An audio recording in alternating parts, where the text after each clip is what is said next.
Bismillahirrahmanirrahim. Tüm İslam aleminin, tüm İslam ümmetinin Ramazan-ı Şerifi mübarek olsun. Malum Ramazan ayındayız. Ramazan ayında yetim kardeşlerimize, yoksullara ve muhtaçlara hayırseverlerimizin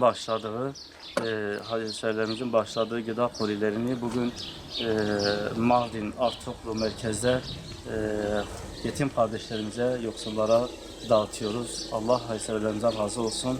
Mardin Yetimler Vakfı olarak bugün birçok yetim kardeşimizi, ailelerini Ramazan ayı dolayısıyla sevindirmeye çalışıyoruz. Allah hayırseverlerimizden razı olsun inşallah. Selamun Aleyküm. Sahibil Bey.